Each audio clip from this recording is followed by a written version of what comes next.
set a course for Constance. If you're sailing around Lake Constance, be sure to drop anchor here. Constance doesn't just offer visitors a breathtaking view, the city is also rich in history. The Imperia statue, by the harbor entrance, commemorates the Council of Constance held here in the Middle Ages. As a local historian explains, many courtesans also came for this ecumenical conference. We know Constance had 5,000 residents at the time. During this church conference, which took place between 1414 and 1418, 35,000 people of all persuasions and professions descended upon the town, including some 700 courtesans, or the pretty ones as they were described back then. Those women probably didn't attend discussions in the Constance Cathedral, though. Scholars and church leaders from across the Christian world gathered here to elect a new pope, hoping to put an end to the divide within the church. The conclave, or election of the pope, took place here. The building in which it was held normally served a more mundane purpose. It was actually a large store built in 1388, and the only election of a pope ever to take place north of the Alps happened here. That was because, unlike the actual council hall, the cathedral, the store was more secure. It was easier to seal off and keep an eye on who was coming and going. Pope Martin V was elected in this room in 1417. But now it's time to raise sails, or hop on bikes, and set off for our next destination. A bike path goes right around Lake Constance.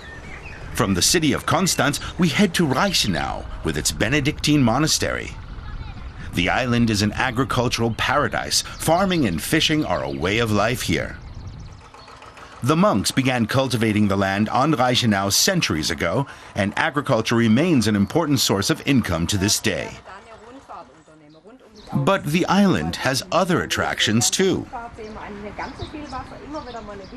Here on Reichenau, we have 3 Romanesque churches that have survived through the ages. Now protected sites on UNESCO's World Heritage List, these churches provide interesting insights into early medieval monastic architecture. The St. George Church was built in the 9th century and is famous for its murals. That's one reason why Reichenau has an important place in the European art history of this period. Visitors to Reichenau should also be sure not to miss seeing the Church of St. Peter and St. Paul. There are countless attractions on the shores of Lake Constance, but don't forget those in the middle of the lake itself. Like Mainau, every year at this time the island is in full bloom, attracting tourists with over 1 million flowers. The castle is the island's focal point, and the noble Bernadotte family still resides there today. Some say that the Romans were here over 2,000 years ago, though that's never been proven conclusively. Still, those interested in archaeology and history often find what they're looking for at Lake Constance. Thousands of years ago, in the Stone and Bronze Ages, whole settlements here were built on stilts. These lake dwellings have been reconstructed based on the latest scientific evidence. You can make a tour of them at the Open Air Museum in Unteruldingen.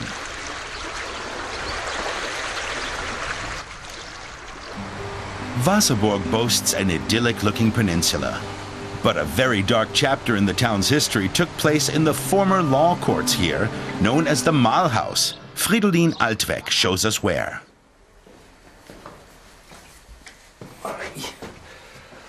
We're here in the darkest corner of our lovely Malhaus. In the 17th century, people accused of practicing witchcraft were held in cells like this. They left us messages from their time.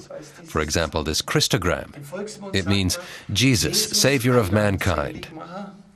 Or in Latin, Jesus hominum salvator. Returning to the present, we catch a ride on a steamboat called Felicitas.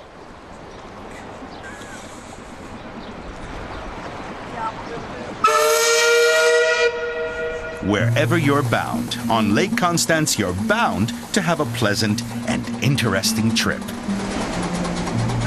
Das ist wie ein kleiner Dampflok, wo man